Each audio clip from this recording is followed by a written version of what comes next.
Le duel Macron-Le Pen aura bien lieu une seconde fois. Résultat sans appel ce dimanche soir, 27,6% pour le président sortant, 23,4% pour la candidate du Rassemblement national. Déjà une première qualification qui démontre que les Français souhaitaient et voulaient voir Marine Le Pen au second tour.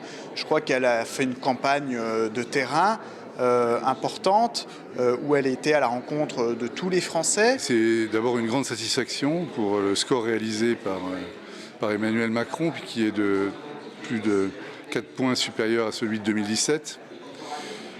Par ailleurs, une certaine amertume par rapport au taux de participation qui est très inférieur à celui, y compris dans les Vosges, surtout dans les Vosges d'ailleurs, inférieur à celui de 2017. Des abstentionnistes toujours plus nombreux, 75,20% de participation au premier tour pour les Vosges, un chiffre de près de 5 points inférieur à celui des dernières présidentielles. À noter, la région Grand Est, exception faite de l'Alsace, place Marine Le Pen en tête. Tendance confirmée dans notre département, le Rassemblement national obtient 32,22% et la République en marche 25,25% des voix. Élément d'analyse des référents départementaux. Par rapport à 2017, le score d'Emmanuel Macron progresse au moins 3 points dans les Vosges, puisqu'il était de 19 et quelques, près de 20% en 2017, et il est aujourd'hui de plus de 23. Aujourd'hui, c'est la personnalité politique qui se tourne vers le monde rural, qui parle de ruralité, qui, dans les différentes collectivités territoriales où nous avons des élus, se préoccupe de la ruralité.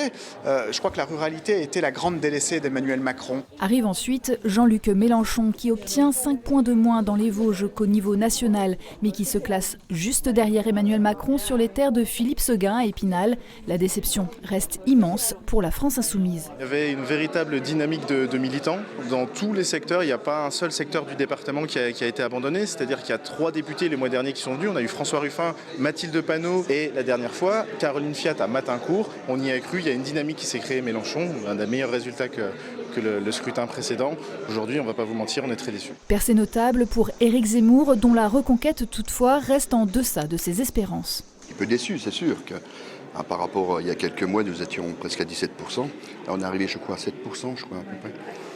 Bon, c'est sûr qu'il y a eu un vote utile. Marine Le Pen, c'est vrai que nous, on a perdu quand même d'électorat. Mais ce qu'il y a, c'est qu'on a quand même 1500 adhérents dans notre département, ce qui est important. Donc nous allons continuer. Continuer et surtout appeler à voter bleu marine dans 2 semaines. Pour les autres candidats au résultat inférieur à la barre des 5%, le constat est amer, à double titre, celui de l'échec qui s'accompagne des difficultés financières puisque leurs frais de campagne ne seront pas remboursés. La mauvaise surprise est totale chez les Républicains qui assistent à un effondrement, y compris sur les terres conquises. Valérie Pécresse obtient dans les Vosges 4,59% quand Fillon, malgré ses déboires, totalisait 18,06%. Nous sommes très déçus, évidemment, du score de Valérie Pécresse, qui est en décalage par rapport au corpus idéologique de nos idées, par rapport aux attentes du pays, par rapport aussi à nos territoires, parce que aujourd'hui, force est de constater que les régions, les départements, les grandes villes, eh bien, sont représentés et gérés par des élus de notre famille politique. Moins surpris au vu des derniers sondages, mais inquiets, les Verts en passent de découragement. Quand on lit le dernier rapport du GIEC, quand on voit que la planète va mal, quand on voit que le climat part, n'importe comment, et que l'urgence elle est là, et on sait qu'Emmanuel Macron ou Marine Le Pen ne feront absolument rien, ni pour sauver le climat, ni pour sauver l'environnement, on se dit que voilà, on est parti pour 5 ans de recul, que ce soit l'un ou l'autre, sur l'environnement, ça revient au même. Mais les consignes de vote ont rapidement été claires.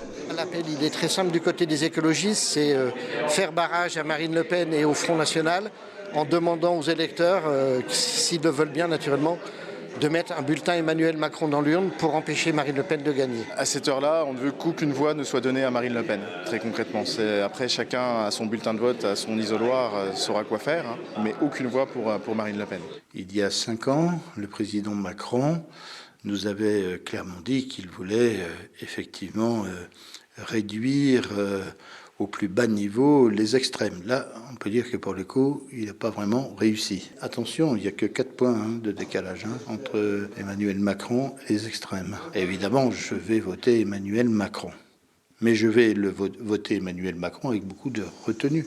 Une retenue partagée ce dimanche soir, avec déjà en perspective ce que l'on appelle couramment le 3e tour des présidentielles, autrement dit les législatives. Il y a 5 ans, M. Macron était nouveau. C'était un nouveau visage et il y avait peut-être un besoin de nouveauté des électeurs. Aujourd'hui, c'est véritable et j'en suis persuadé, il a le privilège du sortant, donc il fait un véritable bon score. Mais la majorité, il n'aura très certainement plus aux législatives. Étape par étape, tout de même, les 285 833 électeurs vosgiens sont attendus le 24 avril pour glisser un bulletin dans l'urne. À voter.